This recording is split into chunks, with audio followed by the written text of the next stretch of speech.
2 araw matapos mapaso ang deadline para ayusin ang mga undocumented workers sa Saudi Arabia ang kanilang papeles, marami pa rin tayong mga kababayang nagkukumahog na makakuha ng kanilang exit visa.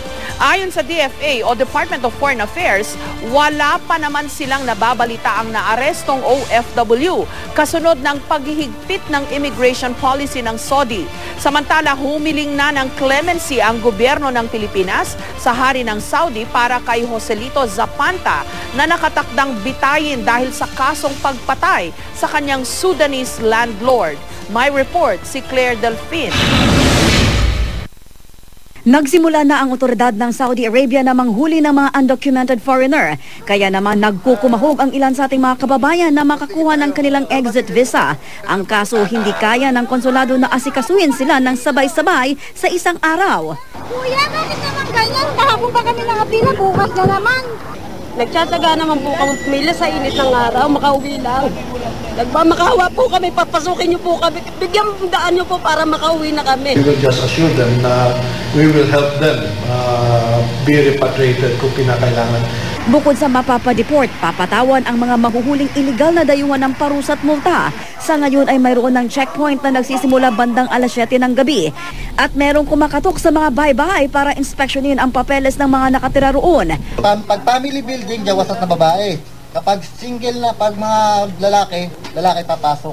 So, titingnan yung mga papel, kung talaga mag-aano kayo. Kung ang may travel documents ka, walang problema. Wala pa naman daw impormasyon na kukuha ang DFA kung may Pilipino nang nahuli. We have actually formed teams to visit jails, detention centers, police stations to make sure that our people are okay and if necessary, to issue them travel documents. Nakikipag-ugnayan na rin daw ang ating embahada sa Human Rights Council sa Saudi Arabia upang masigurong maayos pa rin ang pagtrato sa mga Pilipinong mahuhuli sa crackdown at ang kanilang karapatang pantao ay kilalanin pa rin. Sa ngayon ay may 5,000 undocumented OFW na ang nakauwi sa Pilipinas. 1,600 pa ang naghihintay ng exit visa at nakatakda na ring umuwi. Ayon sa Department of Labor and Employment o DOLE, nakahanda na raw ang kanilang livelihood o reintegration program para sa mga uuwing OFW. Ang isa pang binabantayan ngayon ng ating pamahalaan sa Saudi Arabia ay ang kaso ng OFW na si Hussein Abdain na umano'y nakatakdang putulan ng kamay dahil sa reklamong pagnanakaw. Kanina nakausap na ng pamilya ni Abdain si Vice President Jejomar Binay na siyang presidential advisor sa isyong kinakarap ng mga OFW. Salamat nakarating po kami sa inyo at sa tulong. Pero maraming detalyeng hiningi si Binay ang hindi pa rin masagot ng pamilya. Nasa trial court na ba ito? O nasa appeal na ba ito? O nandun na ba sa hari ito? Yung mga ganun ba? Nauna na rin sinabi ng DFA na wala pa silang nakukuhang impormasyon hinggil dito. Sa Saudi pa rin, sinulatan na ni Pangulong Aquino at Vice President Binay ang hari ng Saudi upang hilingin ang clemency para sa Pilipinong si Joselito Zapanta na nakatakdang bitayin dahil sa kasong pagpatay sa kanyang Sudanese na landlord.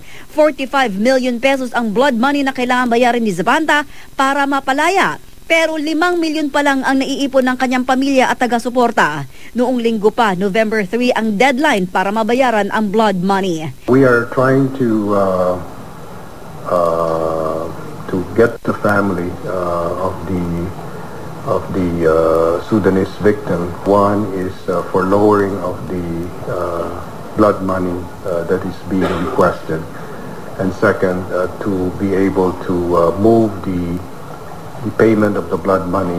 Isang OFW naman sa Saudi pa rin ang di umano'y nakakaranas ng pagmamaltrato ng amo. Ayon sa ina ni Michelle Bicaldo na si Erlinda Bicaldo, Hunyo pa raw nang tumawag ang anak para magsumbong na inaabuso siya ng amo. Balak ng pamilya ngayon na humingi ng tulong sa DFA para ligtas na makauwi si Michelle. Claire Delfin, GMA News.